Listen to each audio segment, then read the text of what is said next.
Welcome back to the Demon Slayer Gaming Channel. We're going to be continuing our Final Fantasy XIV Dungeon Guide series today. We're going to be taking a look at Holminster Switch. This is the first Shadowbringers dungeon. Before we get into the video, if this video helps you out, please make sure to go back and like the video and subscribe to the channel. It really does help me out as a creator. Now, the difficulty spike from Shadowbringer dungeons over the previous expansion is quite large. So even if you have great level 70 gear, make sure that you're taking this kind of slow, as these enemies will hit you very hard. There will be several AoEs you'll want to watch out for. The bears do frontal cones, and the spiders do frontal line AoEs. Make sure you're trying to keep at least one tank cooldown running at all times. Like I said, these enemies can start hitting very hard. You do not want to face tank most of these AoEs, as they'll just contribute to the amount of damage you're receiving and most likely result in your death.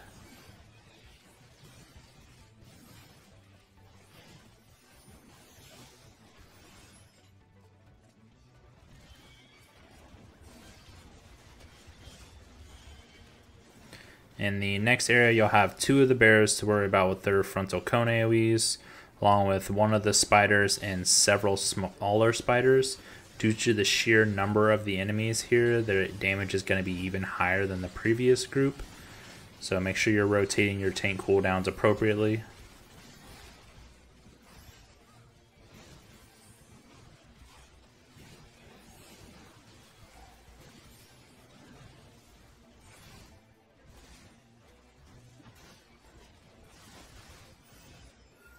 The first boss has many AoEs you're going to need to watch out for, so we'll go over them as those come about.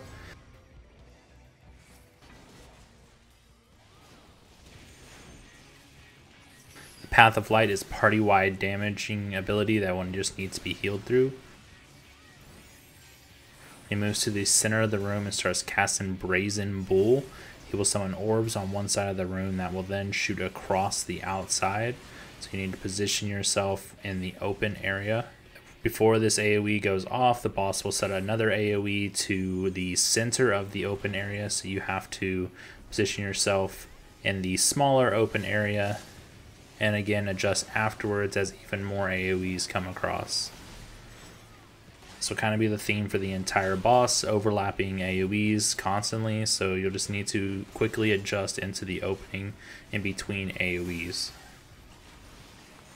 Pillory will be a tank buster ability that you'll just want to pop a tank cooldown to reduce this damage a bit.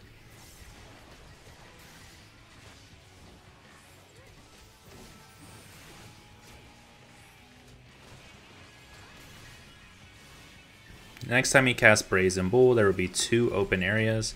Usually your party will want to group up in one so that will cause the boss to jump to your area. Otherwise, he'll jump to one or the other, and half the party won't be able to contribute to damage because they'll be too far away.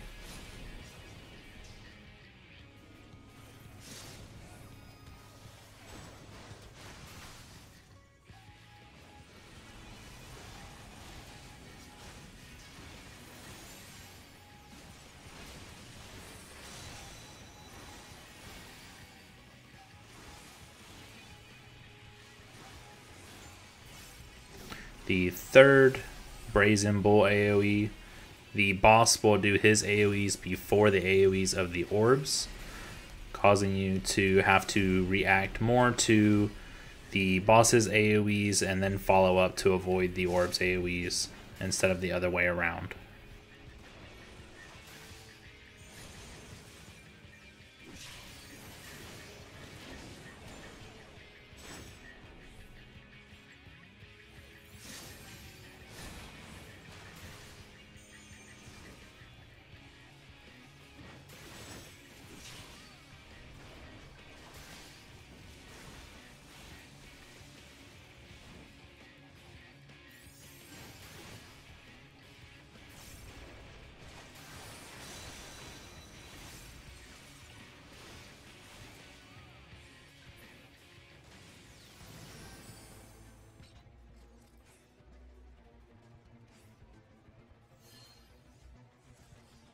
Moving towards the second area, the first two group of enemies will only do tank damaging abilities, so you just want to make sure you're rotating your tank cooldowns to reduce some of this damage.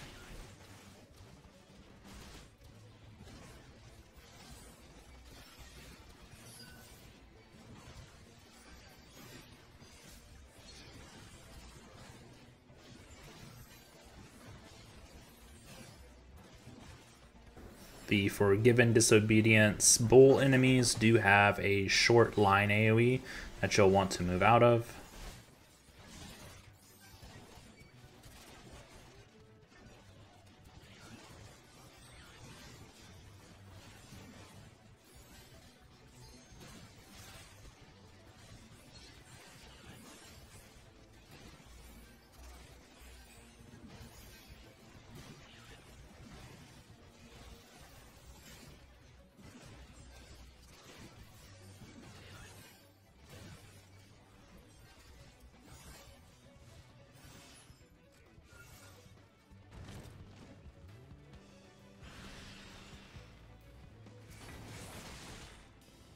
For the second boss, the Tickler will be a tank buster ability that you can use a tank cooldown to help reduce.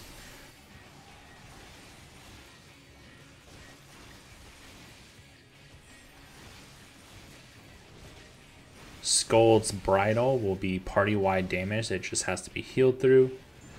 Fevered Flagellation will mark each party member with a number of orbs, 1 through 4. The boss will then charge to the party members in the order of orbs, so it'll be the first person with 1 orbs first, then 2 orbs, 3 orbs, and 4 orbs.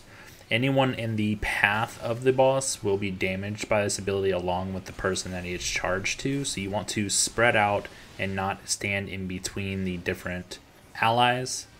When he starts casting Exercise, you'll want to group up on the party member selected. This will leave a AoE in its spot along with dropping AoEs at the other 4 designated locations. After this, he will do another Fevered Flagellation, and you'll have to spread out in the reduced location that you now have with the AoEs on the board. These mechanics will repeat for the rest of the boss fight, with the boss increasing the amount of Scold's Bridles every time he casts it, meaning more party healing needed after this damage is done.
Moving into the final area, you have to take this one group by group.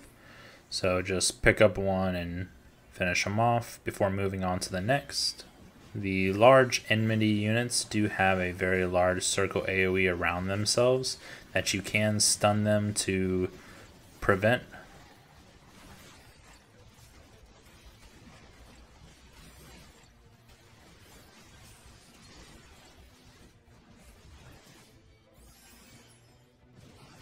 The Cowardice and Clamor units only have tank damaging abilities, so it's a good time to use your tank cooldowns and increased healing.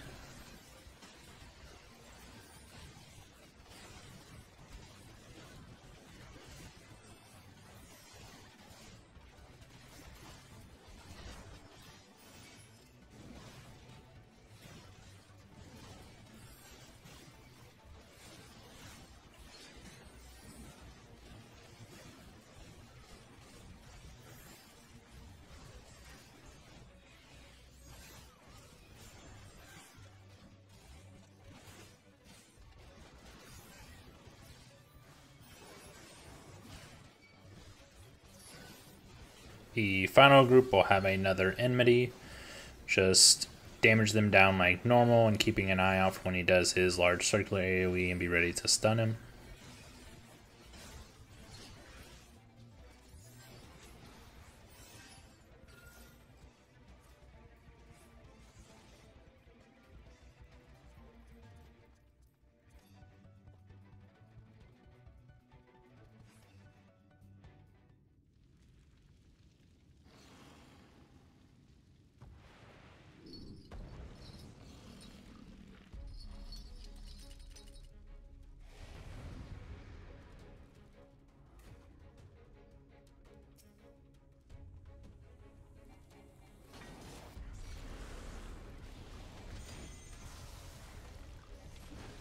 For the final boss, Scavenger's Daughter will be a large party-wide damaging ability that would just need to be healed through.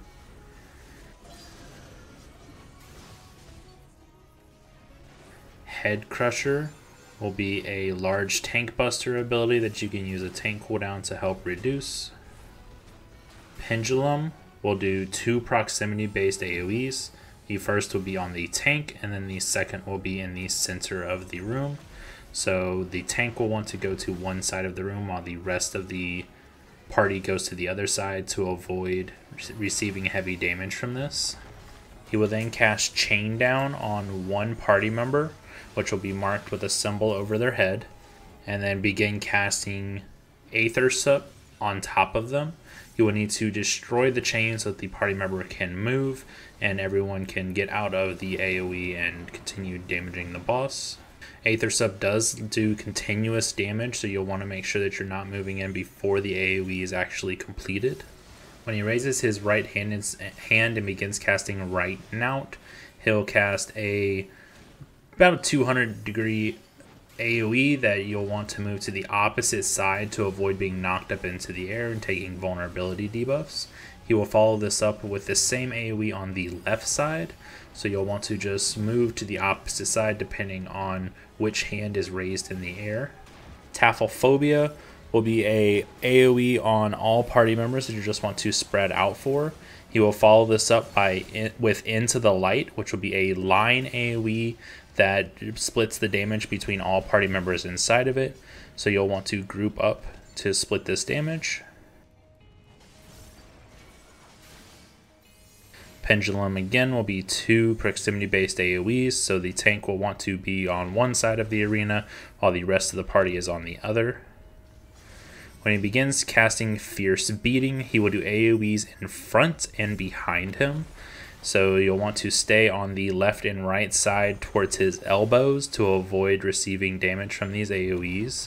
Do not move into the middle circle, as this will also cause you continuous damage. And you'll have to rotate with the boss based on which way the arrows were turning when the boss started the AoE.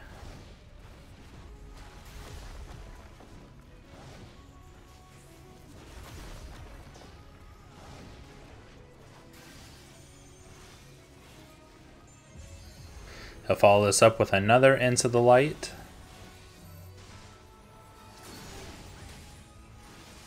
Followed by the left and right hooks. So make sure to change sides accordingly.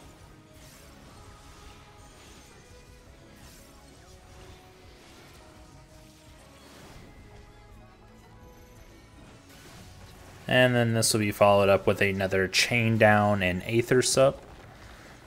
So make sure to switch to the Iron Chain and destroy it. If the fight continues on much longer than this, then the mechanics will just begin to repeat themselves.